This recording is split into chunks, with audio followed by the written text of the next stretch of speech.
it's Lori again, and welcome back to my kitchen. We are almost finally to the end of all of the apples that we harvested from our apple tree. We had over 300 pounds of apples, and that was primarily just off of one tree. So we were just tremendously blessed with such a wonderful gift from God, honestly. It was just a huge, beautiful harvest.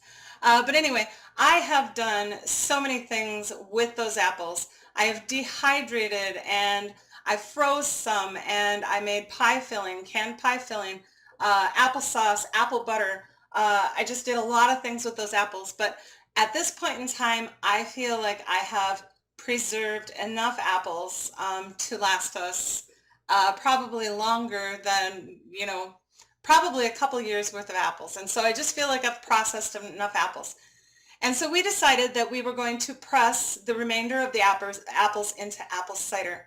And so what that gave me, again, as we've been processing all of these apples, I've had these wonderful apple cores and sometimes apple peels also. Today I actually do have leftover apple mash. When you're pressing apple cider, you have these chewed up apples and you press them in an apple cider press, of course, and then you have this leftover mash. But once again, I have been left with all of these wonderful apple cores, and I thought that this would be a great opportunity to show all of you how I make my homemade apple cider vinegar. Now, I know that fermenting can be kind of an intimidating and frustrating thing to a lot of people, but I swear anybody can do this. This is super simple, and this is honestly a really good way to begin your fermenting journey. A lot of us start fermenting by making apple cider vinegar. It's one of our first things that we try fermenting, and then we kind of branch out from there doing sauerkraut or fermenting other vegetables, like cucumbers, and making them into pickles. But apple cider vinegar is usually one of the very first places that people start when they are learning to ferment. And so I would like to get you off on a really, really good step forward on how easy this is. There's nothing to be intimidated about at all. This is super simple. You can do this. So I'm going to page down so that you can see what I've got going on. Now, when you are fermenting and making apple cider, or even if you are, let's say, making sauerkraut or any other thing, I do want to share with you that you always start with raw product, okay? So if you have cooked your product, like I'm cooking my apple mash on the stove right now, I could not technically take that apple mash out after being cooked and expect it to ferment properly. So I just want to make sure that you understand that these are absolutely raw apple cores. Now you can use your apple peels also. I tend to really like the apple cores because they're bigger and blockier and they're easier to stay submerged under the water. Now if I would elect to use my apple mash, that's just all sorts of chewed up little pieces of apples, and it's really hard to weight that down underneath the fluid level and keep it submerged under the fluid. All these little apple pieces like to come up and pop up to the surface, and that causes your ferment problems.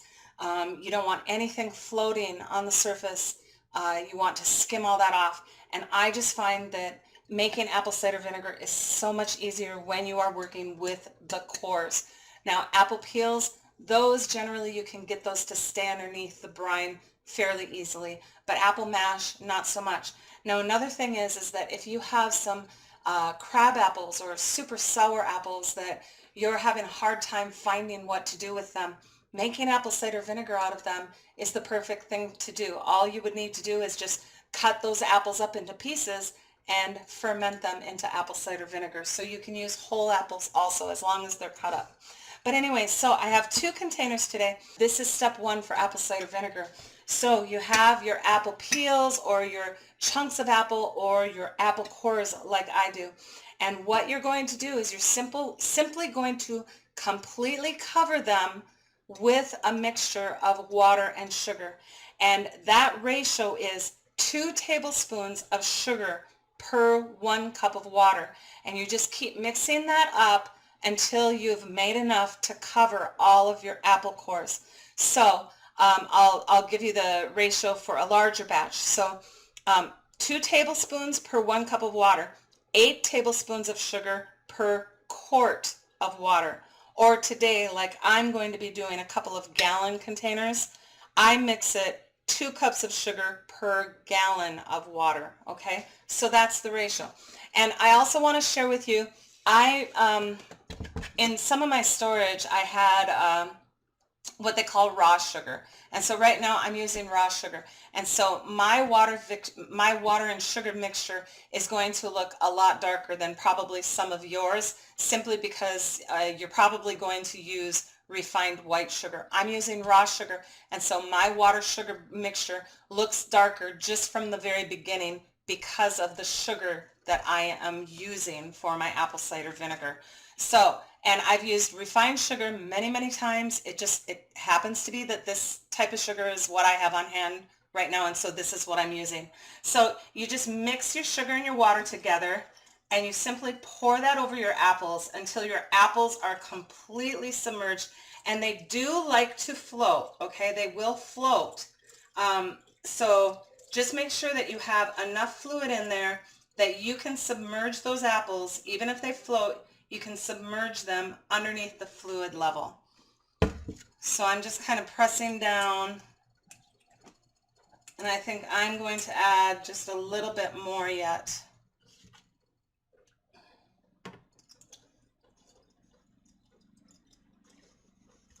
Okay, and then what you're going to want is some fermenting weights or something that you can hold those apples down underneath the fluid level that you have just added, okay? You don't want anything sticking up out into the air. It all must be submerged under the water brine that you've just stuck in there. So I have these handy little fermenting weights, and you can buy these online. Walmart actually used to carry them also. I don't know if they carry them anymore or not. I haven't shopped for them recently, but I think that I'm going to be able to just get by with 2. So as you can see, I have my fermenting weights in there, and there's no apples or pieces of apples or corners of apples sticking up above the brine level, okay? You want it completely submerged. Now you do want to leave enough room in your container so that during the fermenting process, you kind of get this bubbling and foaming that happens.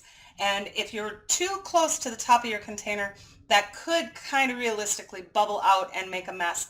And if you are too close to the top of your container, just set your fermenting container inside a pan, a drip pan, so that if it does like overflow during the fermentation process, then all of those drips and that yuckiness is just caught in that little pan that you've set your container in. But now this container is done and ready to be left alone for approximately, it depends on your room temperature, but this could take anywhere from 7 days to 2 weeks. It could even take 3 weeks for the fermentation period to, like I said, you come to this bubbling and foaming period. You want to get through, you want to leave it alone and get through that bubbling and foaming period until it is no longer active. And then after it's no longer active, that's when we will drain off our vinegar, our fluid from our solid apples. But until we reach that stage, we're just going to leave this the way it is. Now I take a cover, a cap, and I literally just set it on there, okay? Do not screw it on tight. This needs to breathe. The gases need to be able to be released from the container. What this does is, number one, it slows down evaporation, because you don't want your ferment to evaporate and you lose your water level, and then your fruit starts sticking out from above the water level. So it slows evaporation. It also keeps dust and bugs out of there. But I just literally set it on, and that's it, and it will be able to breathe. So, all right, I'm going to go ahead and I'm going to fill this other one.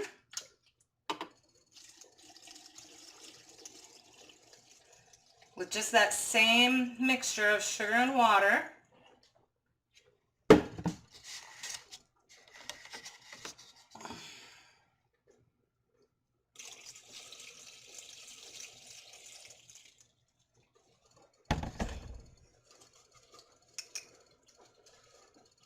Yep, that should give me enough fluid in there. Maybe I'll put just a little bit more in. I'm just kind of testing to see how far down I can press those apples and make sure that everything is submerged. So I'm just doing that with my hands. So I'm going to place my ferment weights in there to hold those apples down. Now these, this is another strange thing I want to share with you. These heavy little glass pieces literally were part of a wall hanging, okay? This was like a wall hanging that these little plastic decorative pieces were behind candles. They had little candle holders. And I didn't like the style of it, but I found it at a thrift store for like 25 cents or something like that. I took it home and I disassembled it. These pretty little heavy glass discs have really come in handy as fermenting weights. So you guys always check your thrift stores for just interesting and neat little things like that that you can use in your kitchen and in your food preparation that maybe other people might not think about. I look at the world in probably a different way, and I'll tell you what, I have loved these little things, and to think that they came off of a wall hanging, I just want to make sure that one little apple is still kind of sticking up. I'm going to add just a little bit more water to make sure he stays submerged. Look at the world differently and see some of these things at the thrift store that are maybe out of style or out of date, and see what else you can use them for, because I have loved those little glass discs. They have just been so handy for fermenting. Okay, so this is literally all there is to it. Now you can once in a while, you can, through your 2 or 3 week period of time, you can come and check, and if there's anything floating on top of your water, I want you to take a spoon and skim that off. Now sometimes you will get a little bit of mold. It's white, you can get cam yeast also. That's kind of a white film on the water. That is not a problem. Most of your molds are not a problem also, but I am not an expert on that. I can suggest to you what is okay and what is not okay, but I would really prefer that you look that up online and come to your own conclusions, what molds are okay and what molds are not. And it tells you by color which ones are safe in ferments and which ones are not safe in ferments. But for now, I'm just going to leave these just sit. We're not going to stir. We're not going to touch. We're just once in a while going to come and lift up our lid, make sure we don't have anything floating that needs to be removed, and let them sit for 2 or 3 weeks until the fermenting, the active fermenting, the bubbling and foaming and all that stuff is completely done. And then I will come back and show you how I drain it off and what the next step is. All right, everybody, so we're back. Sometimes I don't always know where my videos are going to take me, but it just so happens that these are the 2 containers that I recorded for you, where I put all the apple cores into my containers, and I have a ladybug right there. I don't know if you guys battle those, but I do, and that's a perfect example of why you want to keep your food covered. Keeps the bugs and the dust out. But anyway, these are the exact containers that I filled for you on cam and told you the proportion of sugar and water. And I honestly did not think that they were going to come along as quickly as they have, but it has been unseasonably warm for fall here in Minnesota, and so the room temperature has just been optimal for fermenting. And I wanted to just take some time today and show you the active ferment. Now this is the foaming that I was talking about that will occur. This is an absolutely beautiful active ferment. You get this foaming and bubbling that occurs, okay? And I can see that I have some little bits and pieces of apple, if you can see right there, just, things out of the core or whatever that have floated up to the top. And I'm just going to take a spoon and I will scoop those out of the brine. But this is beautiful, beautiful activity in this ferment. So we'll check this other jar here, and you can see the foam underneath there. And yes, I have beautiful active foaming here also. This is just looking amazing. Perfection. Now I do have a larger container where I am fermenting mash. this I think I explained to you on the previous video. The mash is very, very difficult. See that active bubble in there? Now it's going to stop, right? There's some more bubbling. That's an active ferment. That is just beautiful. That makes me happy to see that. But anyway, this mashed apple is actually pretty difficult to hold down underneath the sugar water. And what I ended up doing is I just took one of my really cheap cutting mats and I cut it into a circle to try to press all of that mash down. It's the only thing I could find that would hold all of those little bits and pieces of apple down. And even at that, I wasn't that successful. So I'm going to open this container. You can see that there's nice action going on in there also. But I'm going to open this up and I'm going to show you all of the apples now. All of the bits and pieces of apples that I have at the top of this. And this is because it's so difficult to hold the mash down underneath the brine. And so I need to get into this container and I'm going to scoop off all of this debris. All of these apple things, it's got to be taken out of there in order to maintain a proper working environment and a proper anaerobic type environment. So I will get that done off cam. But I just thought it was a good time to just really show you. I saw some more bubbles coming up here. I was kind of hoping I could catch that on cam. But anyway, the gases, you know, as things are fermenting, the gases just kind of bubble up. There's a little bit of action there. But because of that bubbling action, this is why I don't suggest mash. Because the bubbles do loosen some of the pieces of apples and it pushes those little tiny pieces of apples up. That is why I much prefer to use larger chunks of apple, because that doesn't happen with the larger pieces of apple. And so this is really my preferred method, is only using apple cores or sometimes apple peels. They're long and stringy and they're not such little itty bitty pieces, and you can weight those down usually pretty easily. But this apple mash is, you know, from pressing the cider, and it is really difficult to keep that submerged because as the bubbles work, the little pieces of apple want to come up with it. So I'm going to get this skimmed, and these are going to set probably for, well, if it stays warm, I would say maybe approximately another week. But I'm going to allow them to ferment. I'm not going to stir them or anything like that. Don't disturb your ferment.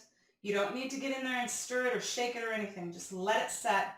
And I'll wait until all of the bubbling and foaming has completely stopped.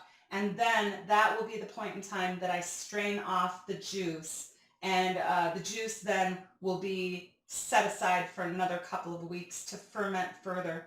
But right now, these are just absolutely looking gorgeous. That foam and the activity, this is just perfection. All right, so I thought I'd come back for just a minute. As you can see, I got a lot of the apple pieces skimmed off the top of this, but it just seems like it is a never-ending battle that I'm just not going to win, because you can see that apples are being pushed up underneath that that cutting board piece that I put in there to hold it down. They're just pushing up, and I'm going to continue to have problems with this. So I'm changing directions with this particular ferment, and like I said, it's because of the mash. The apples are in just too small of bits and pieces, and they're hard to keep submerged. So I have a straining bag that you can use for fruits when you're making jellies or whatever. This is like a large jelly bag. And I'm going to try something different. What I'm going to do is I'm going to salvage all of these apple pieces that are in this particular fermenting container. I'm going to put them in the mash bag and then recover it with the same brine. Okay, I'm not going to change anything out at all because I do have a really good active ferment going on here. So I have the right levels of everything. So I'm going to save all of this juice and the apples and just kind of rearrange it a little bit. I'm going to put all the mash and the cores into this bag and see if that helps me keep all of that apple product underneath the level of the brine. So I will come back in just a few minutes and show you what it looks like. Okay, so wow, that was a battle getting all of that apple mash scooped out. I used a slotted spoon to scoop the apple mash out. I had a large stock pot clean stock pot in my sink. I put the mesh bag, the jelly bag, inside of the stock pot, and then I scooped most of the apple mash into there. And then what I ended up having to do is getting another pan. And what I did is the remaining, when you get down there and you're trying to scoop a few last things out of the brine, it doesn't work so good. And so I just took a metal strainer and I just strained the rest of the apple pieces out as I was pouring it into the pan. The biggest issue that I had, this idea just kind of came to me just today. I have never tried this before in the jelly bag. So this is all new to me, doing it inside the jelly bag. But the largest issue that I had is when my jelly bag was full of all the apple mash, I had a really difficult time getting it back inside of the container. And so if this does work, this would be an excellent way when you're first starting your apple cider vinegar. You could put that jelly bag inside of your fermenting container and just fill the jelly bag with all of your fresh apple mash. And then what I did after I did finally get it back into my container, then I just twisted the top of it and folded it over and then put a weight right on that twisted bag. And so that's holding all of the apple pieces in that jelly bag. Honestly, I'm pretty darn excited about this because apple mash, it's such concentrated apple and all of the apple juice and whatever is just right there on all sides of these little chunks. And so I can already tell just by the color of this that this is going to be an amazing apple cider vinegar. But anyway, so I'm just going to come back and see in a couple of days and see if I have activity on this again. Now, like I said, I did not change the brine. This is the same brine that was inside of this container, along with the same apples that were inside of this container. I just rearranged them a little bit, put all that apple mash into that bag, put that bag back in, and put all of the brine over the top of it again. And I'm just so happy because you can see that my apple mash now is being held down, where before it was at the top and I had so much floating on the surface of the water. It was just going to be a never-ending battle of skimming all of that off. So I'm pretty excited about this. So we will check back on this bad boy in a couple of days and see if that brine can permeate into the apple mash through that bag. That's the only thing I'm concerned of, that there's enough juice that can get through that jelly bag into the apple mash, that everything can just work proper. So we will check back on this in just a few days. We'll see what happens together. All right, so I'm finally back, and it has been almost 3 weeks since I showed you how I prepare my apple scraps in the sugar water and get them fermenting. Now, we went through that wonderful bubbly stage where the gases from the ferment are coming up and they're starting to make that foam.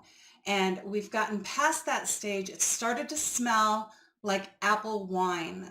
It smells wonderful. To me, it's a wonderful aroma.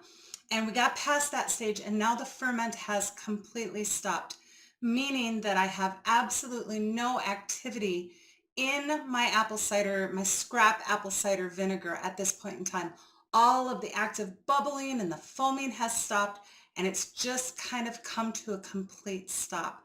And so now I want to show you exactly what it looks like. And I'm going to try to move my camera. I have 2 cameras, and sometimes my little extra camera, it's hard for me to tell where exactly I'm aiming the camera at. So I'm going to use my primary camera, and hopefully I will not get any of you motion sick by moving the camera. But I just want to show you exactly up close and personal what my ferments look like right now. So I'm going to move the camera and see if we can get to a better shot of what my ferments look like today. So here's that big container that I had all of the apple scraps from pressing actual apple cider. And they didn't go into the container very well. They were floating and all that stuff. And so what I did is I took them back out and I put them into a mesh bag, and then I submerged them by using actually some canning jars and bowls. I put water in the canning jars and set those canning jars inside of just empty bowls just to kind of weight everything down.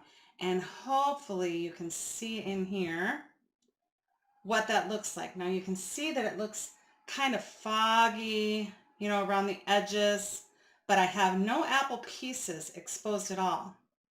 This is a wonderful, good, healthy ferment.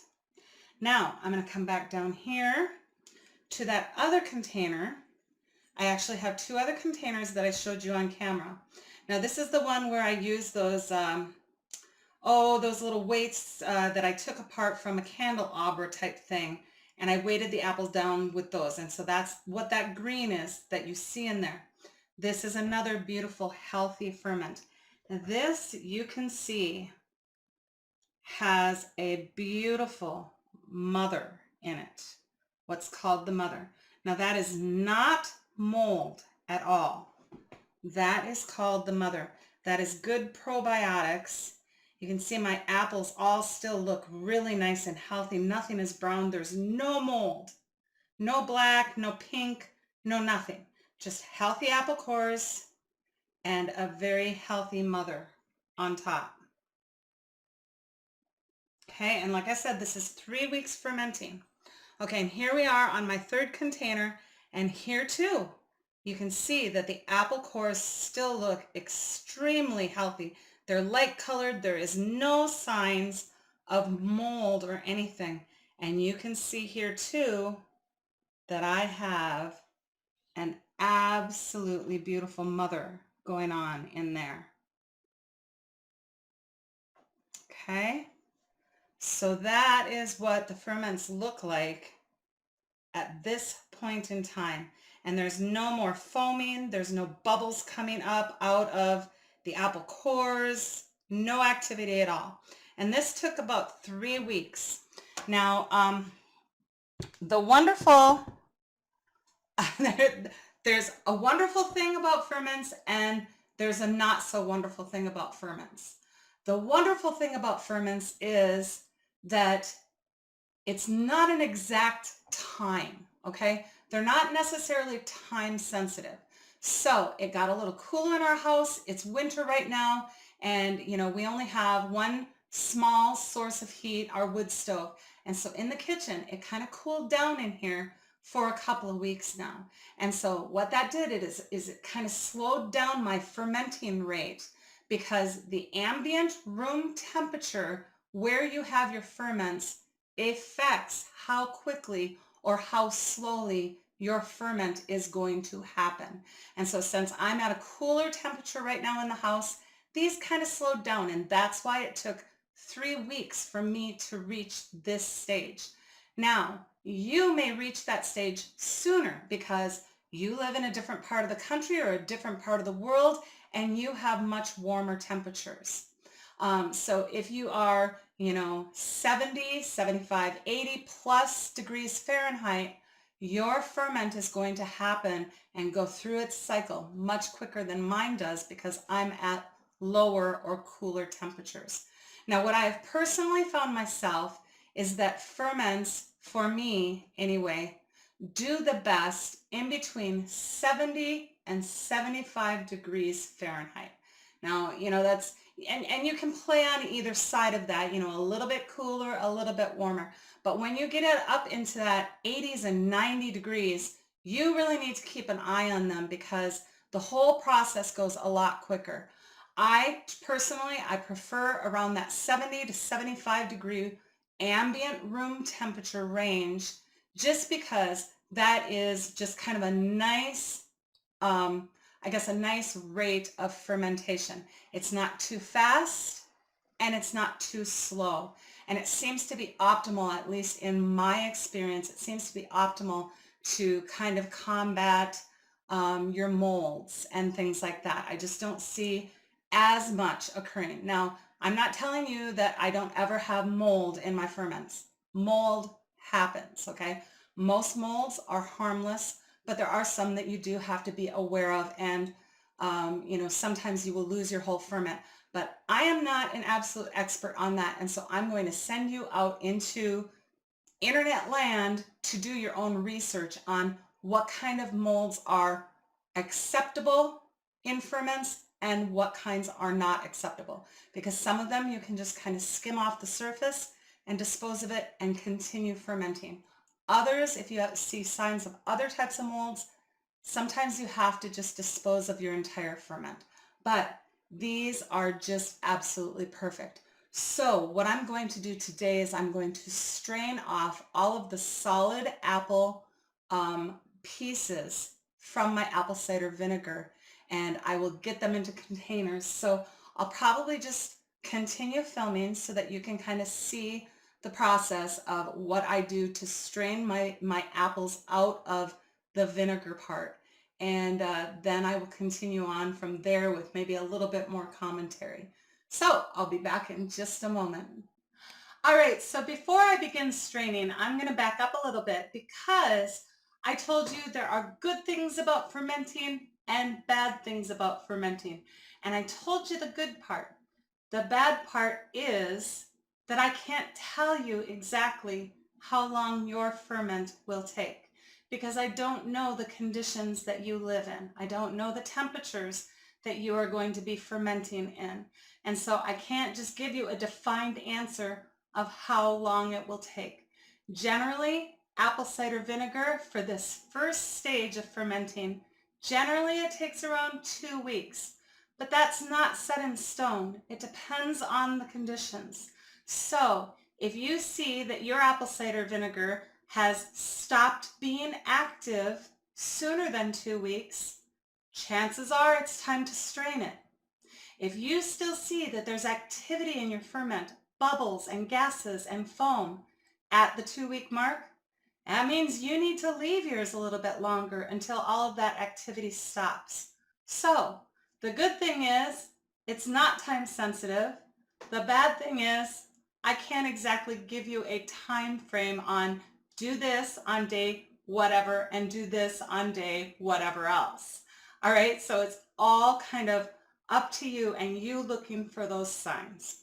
So now I'm going to start straining my apple cider vinegar. And this is just something that I learned a few years ago. Whenever I purchase vinegar, I save these containers. These vinegar containers are tough, strong containers.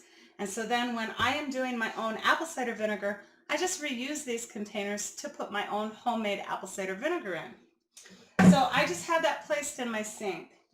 And I have cut a funnel. Hopefully you can see here.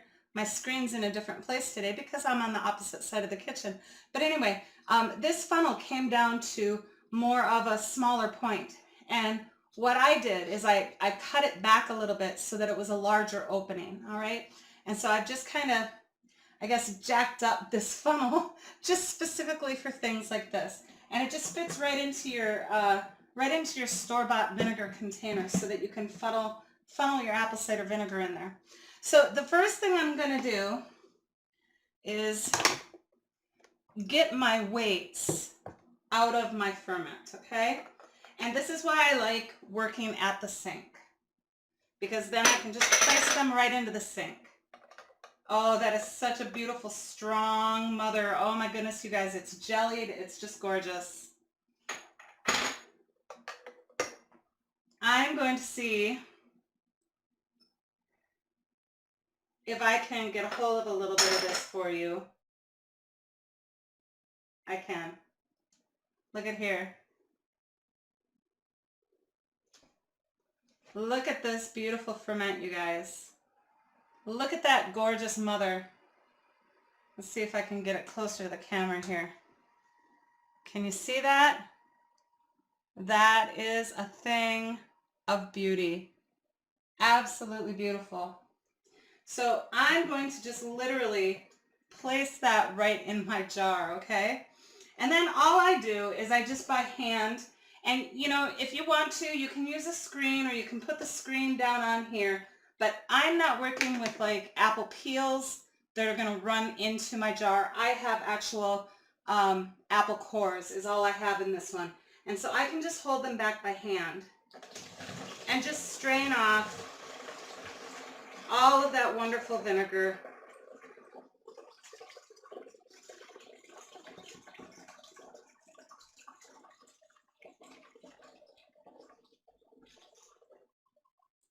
Beautiful. I'm going to rinse off my weights right away so that nothing dries on. And I'll scrub those up later with soap and water. All right, so out of, oh, and I have another weight in there too. Look at there. I missed the weight.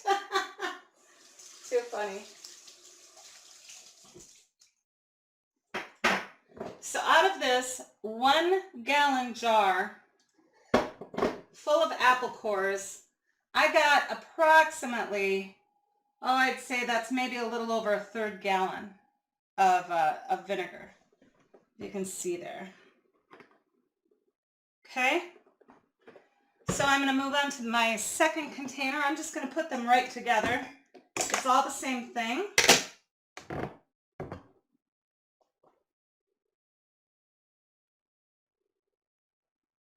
Oh, this is a beautiful mother too. Absolutely gorgeous.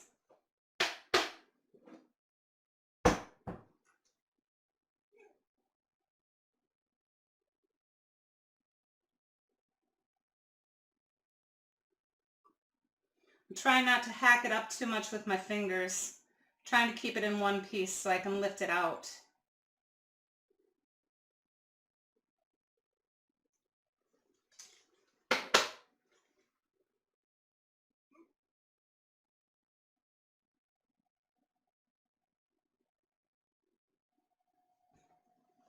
Beautiful. Look at that.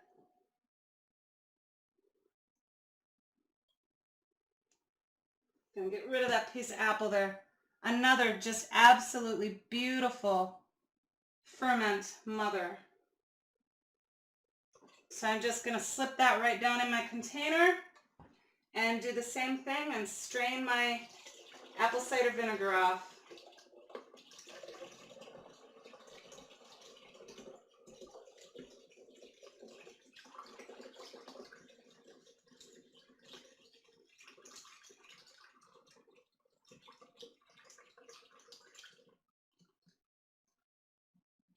All right, so here we are.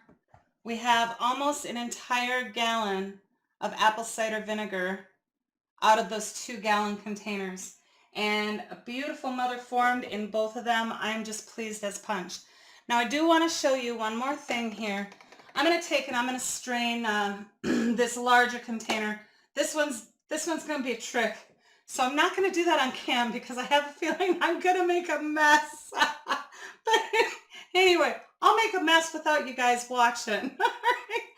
Anyway, I also want to show you that, now I mentioned before that this vinegar here, this container, was made from the leftover apple mash from when we pressed apples to make apple cider. I actually made, I took some of our apple cider, which is just the pure raw juice from the apples. This wasn't cooked out of them or anything. There's no heat involved at all. Apple cider is just taking a raw apple and crushing it to press the juice out. That's what apple cider is. And so I took some of our home pressed apple cider and I also set it to ferment into apple cider vinegar. And you can tell the difference between the color.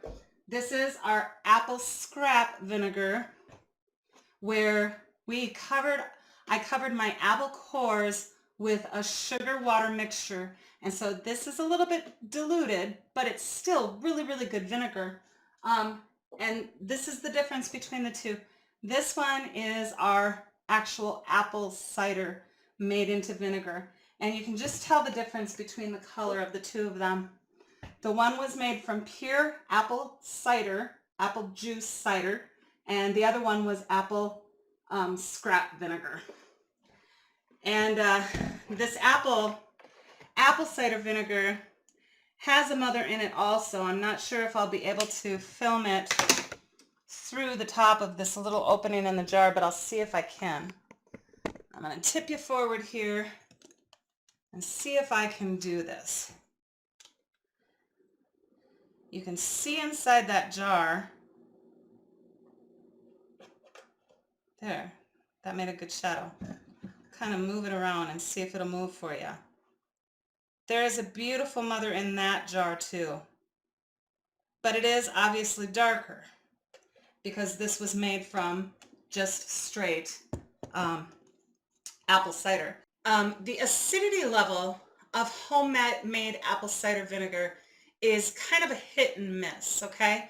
The only true way of telling if your apple cider vinegar, whether it be from actual apple cider or whether it is apple scrap vinegar, the only way to tell the pH level or the acidity level is by going out and actually purchasing pH testing strips. That is truly the only way of knowing if your homemade apple cider vinegar is acidic enough to use for canning. Let's say you would like to make pickles with your homemade apple cider vinegar. You really need to know the acidity level of your homemade vinegar before I can tell you that it is safe for canning. I have purchased pH testing strips before to test the acidity level of my apple cider vinegar.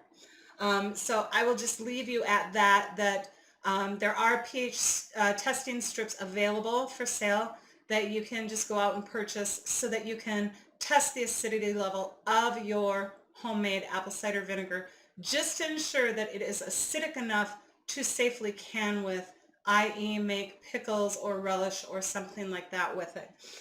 So now that I have strained my vinegar, all I'm going to do is I'm going to allow it to kind of be exposed to air. I'm going to cover it with a coffee filter. In fact, I'll grab one right now.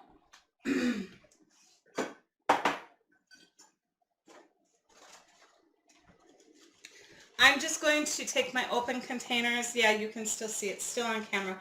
And I'm just going to put a coffee container over it. Now, if you're using a canning jar or whatever container you have, doesn't matter, whatever container you have, just don't use metal. You know, that was another thing that I don't think that I've mentioned throughout this whole video series on apple cider vinegar. Do not use metal containers. Use glass or plastic for fermenting, okay? Because the acidity level of your apple cider vinegar can actually corrode the metal, and you don't want that to happen. So only use glass or plastic. But now that I have strained off all of my solid apple pieces, I'm just going to cover this with a coffee filter and put a little rubber band over it. And the same thing, you know, with your canning jar, or you can cover your canning jar with the coffee filter and then use a screw-on band, you know, just cover it and then use your screw-on band. But you allow it to breathe for another 2 weeks in, you know, pretty much the same temperature environment as what you did your primary fermenting with it. And you just allow it to breathe for 2 weeks. Now, most people say that your apple cider vinegar can be stored in the refrigerator up to a year. I have actually stored apple cider vinegar after I allow it to breathe and further sharpening or fermenting after I've strained it. I let it set for 2 weeks and then I cap it up. I take my coffee filter off and I cap it up and I just store it on my shelf this way, okay? And I've never had problems with it. Usually your homemade apple cider has an acidity level high enough that it won't be conducive for mold spores and things like that to grow at this point in time. Now, a lot of times in your primary ferment, you can have mold issues. But generally, if you can get it past that primary ferment time and into the secondary ferment of 2 week time, generally the acidity level is high enough that you really just don't even have problems with mold or anything like that. So after I've strained it and I allow it to breathe for another 2 weeks, then I simply cap it up and I just store it on my shelf. Some people do store it in the refrigerator, and that's absolutely fine to do.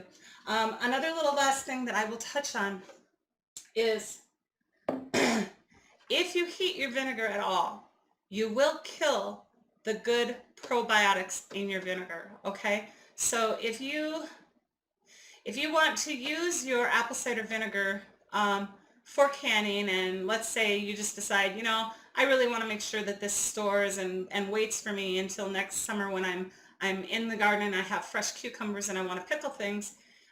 If you heat process this at all, it will kill the probiotics off, okay? And the probiotics are one of the really, really, I guess, beneficial things of home ferments to begin with. Probiotics, we all know how wonderful those are for us. So if you heat this at all, if you use it in canning, you're not going to have the benefit of the probiotics. You will not hurt your vinegar or the acidity level in it at all by heating it, but you will kill off the good probiotics. And we all know that, you know, there's a lot of people that take just a couple of tablespoons of apple cider vinegar just every day for the health benefits of it. And this is wonderful for doing that. And another thing that I want to touch on is, you know, how I wanted to save that mother. Well, the real wonderful thing about that mother is that that is all of the good stuff that really helps ferments along. And so what you can do is you can either shake that up in your vinegar so that you are actually kind of ingesting all of those good probiotics, or you can leave it whole like what I did, and you can strain it out of your apple cider vinegar and you can use that as a starter for another ferment. And it doesn't necessarily have to just be apple cider vinegar. If you want to make sauerkraut, you could realistically, with your raw pounded cabbage, you could put a little bit of this mother in there, and it just introduces all of just that good, the good bacteria, and it really kickstarts any type of ferment. And so that's why so many of us just cherish our mothers. When we have a good mother created, we just cherish those things, because you can so easily start another ferment with them. And you don't have to stick the whole thing in there. Just a little piece of that mother will help kickstart a new ferment. But I hope that you took some handy tips, and I gave you some insight on what it should look like and how it should act. And I hope that you can try it in your own home and have great success with it. So until we meet again, God bless you all, and happy canning, everybody. Remember to come on over to the Snug group on Facebook and join us there also. We'll see you next time.